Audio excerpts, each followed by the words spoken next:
The conference room was freezing, but my face felt like it was on fire. I sat at the end of the long mahogany table, clutching my notebook so hard my knuckles turned white. My manager, Kyle, stood at the front of the room with a smirk that made my stomach churn. We were supposed to be discussing the quarterly goals for the analytics team, but Kyle had decided to take a detour. He leaned back against the whiteboard, crossing his arms over his expensive suit. He looked directly at me, making sure everyone in the room followed his gaze. "Natalie," he said, his voice dripping with a fake kind of pity. "I saw your internal application for the leadership development track. I have to be honest, it gave the department a good laugh this morning." A few of the senior analysts chuckled. I felt the air leave my lungs. "You're a great worker, don't get me wrong. You're the quiet mouse who keeps the gears turning. But leadership? Career growth? You're a support player, Natalie. Some people are born to lead, and others are born to make sure the leaders look good. You should stick to the spreadsheets and leave the big dreams to people who can handle the pressure." He winked at me, and I just nodded slowly, pretending it didn't hurt. I sat through the rest of that hour-long meeting in total silence. I didn't say a word, even when Kyle asked for input on the new data models. I just felt every glance from my coworkers. Some looked away out of embarrassment for me, while others had that same smug look Kyle did. They saw me as the safe person, the one who never complained and always stayed late to fix the errors. My hands stayed steady as I took notes, but my chest felt so tight I could barely breathe. It wasn't just a joke to Kyle, it was a targeted strike. He wanted to make sure I knew my place so I would never try to move up and leave him behind. After the meeting ended, Kyle stood by the door, laughing and joking with the other male managers. He slapped one of them on the back, looking like he didn't have a care in the world. He didn't even look at me as I walked past him to get back to my cubicle. To him, I was just a tool, a piece of office equipment that helped him get his bonuses. He had no idea that inside me, something had finally shifted. The quiet mouse was done being stepped on. I wasn't going to cry. I was going to get focused. My name is Natalie Cross. I am the senior analyst at this firm, and for 3 years, I have been the ghost in the machine. While Kyle spent his days playing golf with the directors or taking 2-hour lunches, I was the one who actually kept this department running. I knew every line of code in our reporting software and every tiny error in our financial projections. I had been under Kyle for 3 long years, and in that time, I had learned more about his job than he probably knew himself. The truth was that Kyle needed me more than anyone in this building realized. He was a big-picture guy, which was just a fancy way of saying he didn't understand the details. He was great at talking in meetings and using buzzwords like synergy and optimization, but he couldn't build a pivot table to save his life. Every time he handed in a report that won him praise from the executives, it was actually my work. I had spent 1,000 nights fixing his mistakes, correcting his bad math, and making sure he didn't look like a fool in front of the board. I did it because I thought that was how you earned your way up. I thought loyalty would be rewarded. I was very wrong. As I sat at my desk that afternoon, I started thinking about the pattern of our relationship. I pulled up a folder on my computer that was hidden 3 layers deep in a boring-looking directory. It was a folder of flashbacks, copies of every single original report Kyle had ever sent me to polish before he submitted them to his bosses. I looked at one from last month. It was a disaster. He had misplaced a decimal point that would have cost the company $6 million in projected revenue if I hadn't caught it. He always called these minor adjustments when he emailed them to me at 6 p.m. on a Friday. They were never minor. They were catastrophic failures of logic and math. I had spent 3 years being his safety net, catching him every single time he tripped. I started wondering what would happen if I simply stopped catching him. What if I just did exactly what he told me to do? He wanted me to be a quiet support player? Fine. I would give him exactly what he asked for. I would stop being his brain and start being his shadow. If he wanted to stand on a pedestal, he was going to have to learn how to balance on his own. I felt a cold sense of clarity wash over me. The very next morning, we had a team briefing. Kyle stood at the head of the table, holding a printout of a report I had finished at midnight the night before. He didn't even change the font. He presented my deep dive analysis into market trends as if he had spent all weekend researching it himself. He spoke about his findings and his strategic vision for the next quarter. He used my words, my phrasing, and even my specific metaphors about data flow. I sat there and watched him speak, memorizing every single claim he made. I saw the way the vice president nodded in approval, impressed by the thoroughness of Kyle's work. I didn't feel the usual sting of hurt or the urge to clear my throat and claim my work. Instead, I felt incredibly focused. I watched him take the credit like it was a physical object he was stealing. He was so confident, so sure that I would never say a word because I was too shy or too scared of losing my job. He was building his house on my foundation, and he didn't realize I was about to start pulling the bricks out from the bottom. This time, I didn't care about the credit. I cared about the outcome. A few days later, a company-wide email went out that changed everything. The executive board announced a major corporate restructuring. A new director of operations role was opening up, and it was the highest-ranking position our department had seen in years. It came with a massive salary, a private office, and a seat at the table with the CEO. Everyone knew that Kyle had been chasing this promotion for years. It was his ultimate goal, the thing he talked about constantly during our one-on-one meetings, the ones where he usually told me I wasn't ready for more responsibility. Suddenly, the energy in the office shifted. Kyle was on his best behavior, constantly checking in on everyone and trying to look like a visionary leader. He started getting pulled into more high-visibility work with the top brass. But because he was so busy trying to impress the executives, he was spending even less time on his actual work. He started dumping more and more complicated tasks on my desk with shorter deadlines. "Natalie, I need this director-level summary by morning," he would say, tossing a messy pile of notes on my desk. "Make it look like I spent a week on it. You're the best at that, right?" He didn't see the fire in my eyes. As the competition for the director role heated up, Kyle's tone began to change. He wasn't just dismissive anymore, he became obsessed with control. He started micromanaging every tiny thing I did, but not because he wanted to help. He wanted to make sure I wasn't talking to anyone else in the building. He would stop by my desk 4 or 5 times a day, asking who I was emailing or what data I was looking at. He was terrified that I might actually show my worth to someone who mattered. "Don't worry about the meetings with the VP, Natalie," he told me one afternoon, leaning over my shoulder so close I could smell his expensive coffee. "I'll handle the presentations. You just keep your head down and keep the data clean. We don't want you getting overwhelmed, do we?" He patted my arm in a way that felt incredibly demeaning. He was trying to keep me in a box, convinced that as long as I stayed quiet, he could keep using my brain to climb the ladder. He didn't realize that every time he micromanaged me, he was actually giving me more insight into exactly where his weaknesses were. I was learning his password patterns, his filing habits, and his favorite ways to cut corners. One evening, Kyle stayed late, which was rare for him. He came into my cubicle around 7 p.m., looking stressed. He had a massive project from the chief operating officer that required a full audit of our department's efficiency over the last 2 years. This was the make-or-break project for his director promotion. "I need you to run the numbers on this, Natalie," he said, his voice sounding a bit desperate. "But don't go too deep. Just make the totals look like we're on track. I've already told them we've increased output by 20%. Just find the data that proves that." I looked at the spreadsheets.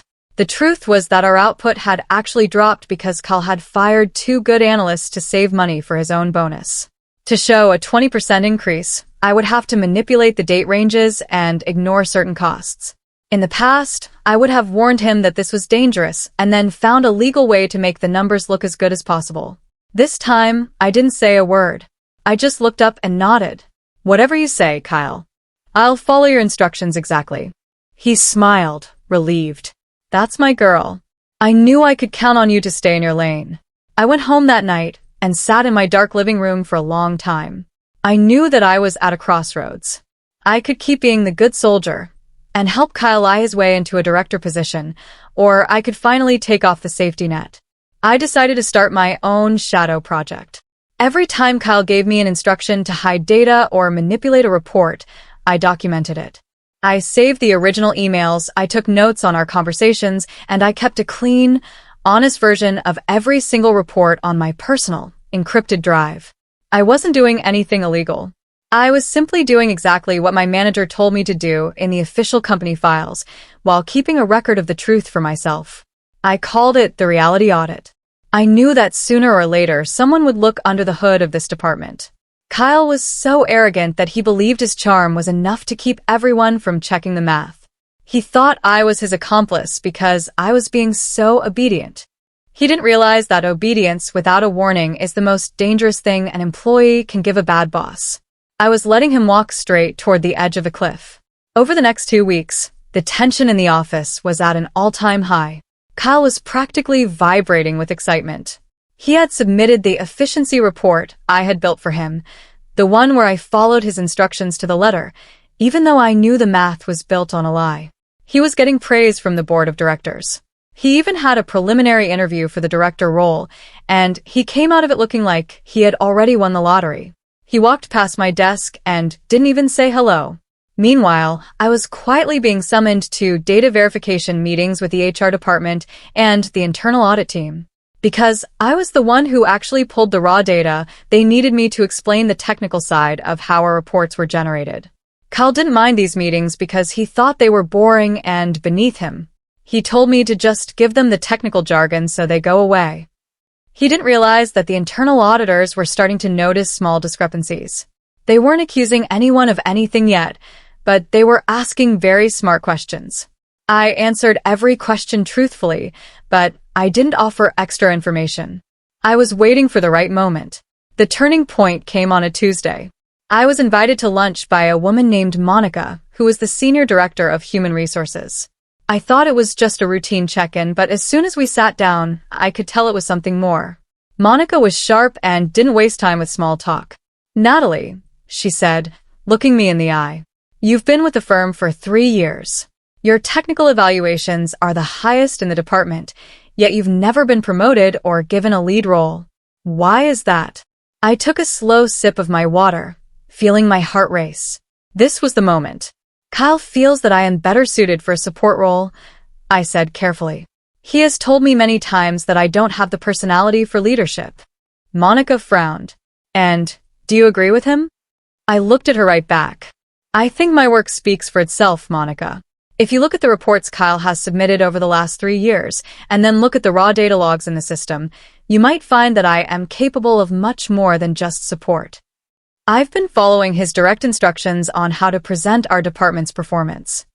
I didn't say he was lying. I just told her where to look. A few days later, Kyle was called into a pre-audit meeting. He came back to his office, looking a little pale. He called me in and slammed the door. "Natalie, the auditors are asking why the date ranges on the efficiency report don't match the fiscal calendar. I told them it was a clerical error on your part. You need to go down there and tell them you made a mistake. Tell them you were tired and hit the wrong keys." He was sweating. This was the first time I had ever seen him truly rattled. I looked at him, and for the first time in 3 years, I didn't feel any urge to help him. "But Kyle," I said softly, "I have the email you sent me on the 14th. You specifically asked me to use those date ranges to reflect the growth we discussed. If I tell them it was a mistake, I'd be lying to the internal audit team. That's a fireable offense." Kyle's eyes went wide. "I'm your manager. You do what I tell you. I'll protect you, Natalie. Just take the hit on this one, and I'll make sure you get a huge bonus when I'm director." He was begging now, but it was disguised as a command. I didn't answer him. I just walked out of his office and went back to my desk. I knew the end was coming. The company had hired an outside firm to do a deep dive into the department's finances before the new director was appointed. This wasn't just a routine check anymore. It was a full investigation. Kyle tried to act like everything was normal, but he was spending all his time in his office, with the blinds closed. He was probably trying to fix the spreadsheets himself, but I knew he couldn't. He didn't have the passwords to the raw data archives. Only I did. I spent that weekend preparing my final presentation. I wasn't just going to show the errors, I was going to show the solutions. I built a comprehensive plan for how the department should be run, with honesty, transparency, and actual efficiency. I didn't mention Kyle's name once in my proposal. I just presented 2 versions of reality. The one we had been reporting, and the one that actually existed. I knew that the contrast between the two would be enough to end his career. I felt a strange sense of peace. I wasn't being a quiet mouse anymore. I was being a professional. Monday morning was a whirlwind. The outside auditors arrived, and the entire department was put on hold. We weren't allowed to submit any new work until the data trail was verified. Kyle was pacing in his office like a caged animal. He kept calling me, but I didn't pick up. I was already in a conference room with Monica and the chief operating officer. They had found the discrepancies I pointed out, and they wanted to know how deep the rabbit hole went. I opened my laptop and showed them the reality audit folder. I showed them the before and after versions of the reports. I showed them the emails where Kyle instructed me to hide the decline or ignore the overhead costs. The COO, a stern man named Mr. Henderson, looked at the screen for a long time. He told us he did all of this work himself. Henderson said quietly. He told us you were just his secretary. I didn't say a word. I just pulled up the file metadata, which showed that every single document had been created and edited solely by me over hundreds of hours of overtime. The truth was undeniable. The next hour was the most intense of my life. Mr. Henderson asked me a series of complex technical questions about our infrastructure and our future projections. Without Kyle there to interrupt me or take credit, I spoke with total confidence. I explained exactly where the company was losing money and how we could fix it in 6 months. I saw the look on Henderson's face change from suspicion to genuine impressed interest. He wasn't looking at a support player anymore. He was looking at the person who had been running his company's most important department from the shadows. "Why didn't you come to us sooner, Natalie?" Monica asked. I looked at her honestly, because I was told my career path was a joke. I was told that leadership wasn't for people like me. I thought that if I just worked hard enough, the truth would eventually come out. I realize now that sometimes you have to tell the truth. Henderson nodded slowly. "You've done more than help tell the truth, Natalie. You've saved us from making a catastrophic mistake with this director appointment."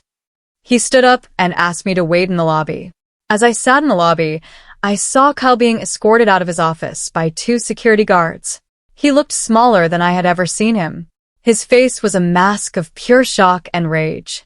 When he saw me sitting there, he tried to lunge toward me, screaming that I had betrayed him and that I was nothing without him.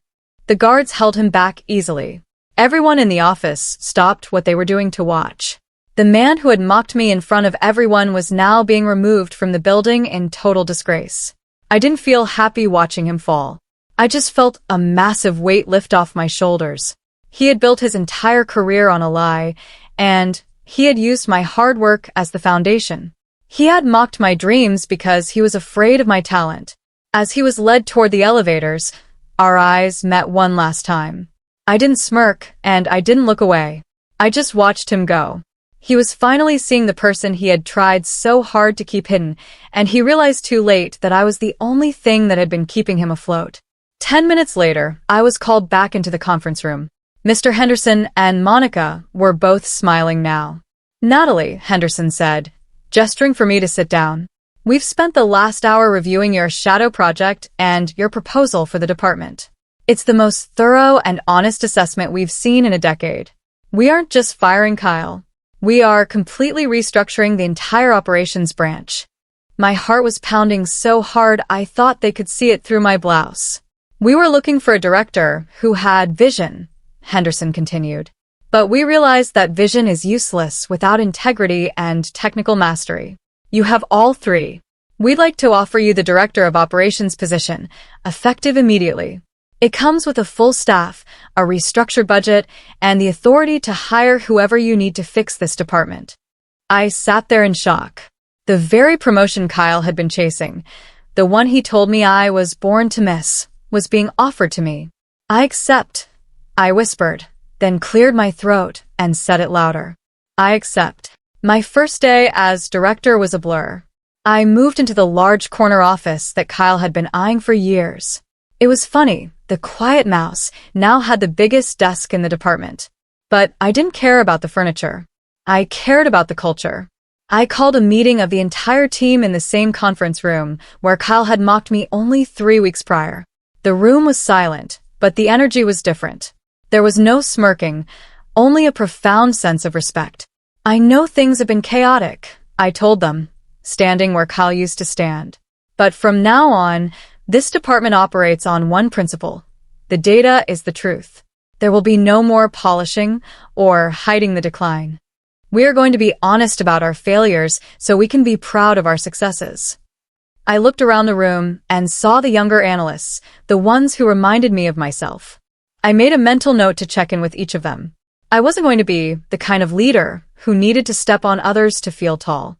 About a month into my new role, I received a letter in the mail. It was a legal notice from Kyle's lawyer claiming wrongful termination. I laughed as I read it. They were trying to argue that he didn't know the reports were falsified and that I had tricked him. I simply handed the letter to our legal department along with a folder of emails where he explicitly told me to manipulate the numbers. The lawsuit was dropped within 48 hours. Kyle wasn't just gone. He was blacklisted from the industry. I realized then that Kyle's biggest mistake wasn't lying or laziness. His biggest mistake was thinking that quiet meant weak. He thought that because I didn't bark, I didn't have teeth. But in the world of data and business, the person who holds the information holds the power. I had been holding the power for 3 years. I just finally decided to use it.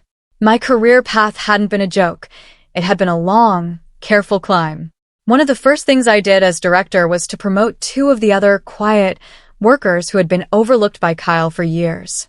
One was a woman named Maria who had been stuck in entry-level data entry despite having a master's degree. She nearly cried when I gave her the news. I thought I was invisible here, she told me. I smiled and told her, no one is invisible anymore. I'm looking for the people who do the work, not the people who talk the loudest. The department's productivity didn't just recover, it soared. When people aren't afraid of their managers stealing their credit or mocking their goals, they actually work harder.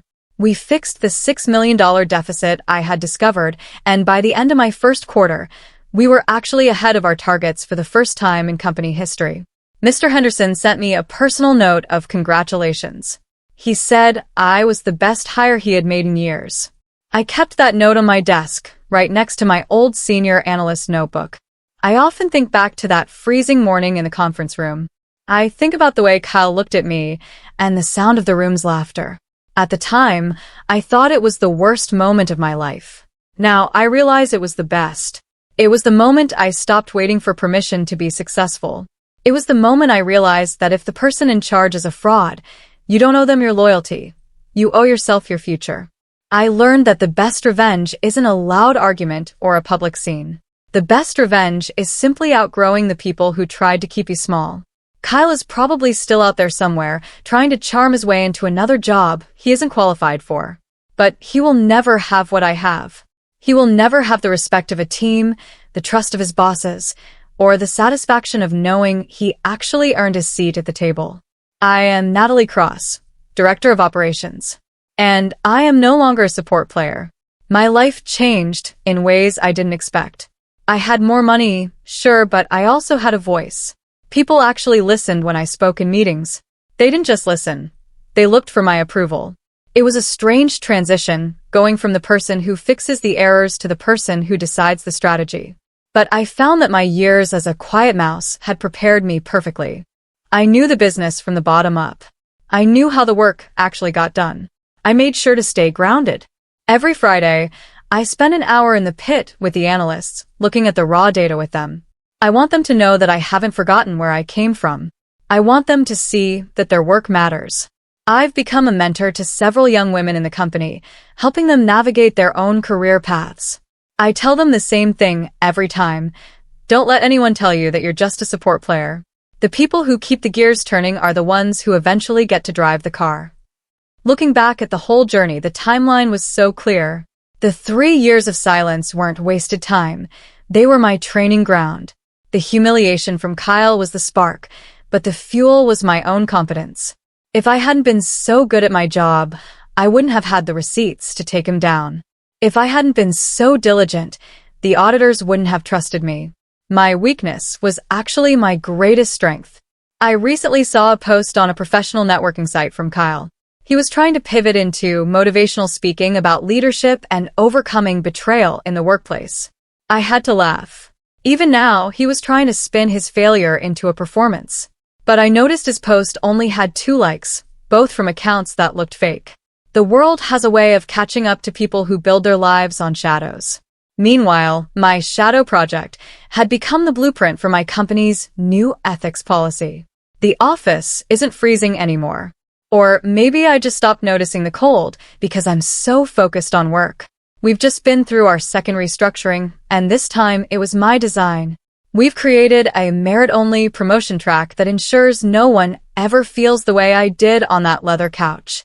The department is thriving, the executives are happy, and for the first time in my life, I feel like I'm exactly where I'm supposed to be. I kept my original application for the leadership track, the one Kyle laughed at. I framed it and hung it in my private office. It reminds me that other people's opinions of your potential are usually just a reflection of their own fears. Kyle wasn't laughing because my dream was funny. He was laughing because he knew that if I ever woke up, his time was over. He was right to be afraid. I did wake up, and I brought the truth with me. I sit in my office late sometimes, watching the city lights. I'm not fixing someone else's math anymore.